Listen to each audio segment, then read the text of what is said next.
ஆதாமுக்கு பொண்ணு பார்த்தவர் யாரு? பொண்ணு பார்க்கல, பொண்ணை செஞ்சே கொண்டு வந்தாரு. இந்த கிறிஸ்தவ திருமணத்திலாம் அந்த தகப்பன் தான் அந்த பொண்ணை உள்ள நடந்து இப்படி கைப்பிடிச்சு நடந்து கொண்டு வந்து இந்த புருஷன்ட்ட ஒப்படைப்பாங்க, கட்டிக்க போற ஆள்கிட்ட ஒப்படைப்பாங்க இல்லையா?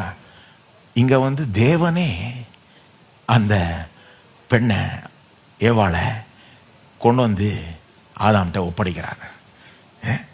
ஆதாம் அந்த கட்டிக்க போற அந்த பெண்ணை பார்த்தப்போ என்ன சொன்னா பாருங்க, 23 பாருங்க.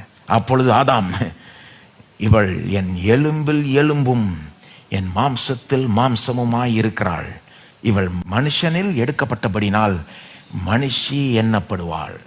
வார்த்தைகளை திரும்ப வாசிக்கிறேன். ஆதாம் சொல்ற வார்த்தை இருப்பேன், இவள் என் எலும்பில் எலும்பும் என் மாம்சத்தில் மாம்சமுமாய் இருக்கிறாள், இவள் மனுஷனில் எடுக்கப்பட்டபடியால் மனுஷி எண்ணப்படுவாள். முதல் முறையா வேதத்துல கவிதை காணப்படுது.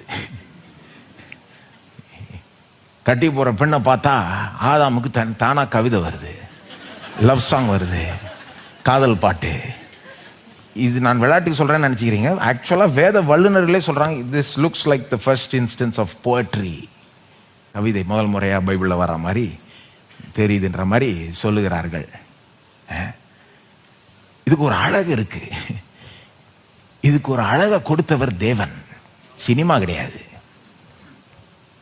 சினிமாலையும் இதனுடைய அழகை எடுத்து அவங்க காமிக்கலாம், ஆனா அது தேவன் காண்பிக்கிற அளவுக்கு காமிக்க முடியாது, சரியாகவும் காமிக்க மாட்டாங்க, ஓவரா கொண்டு போயிடுவாங்க. இதுதான் எல்லாம், இது இல்லைன்னா ஒண்ணுமே இல்லை அப்படின்னு போயிடுவாங்க அவங்க.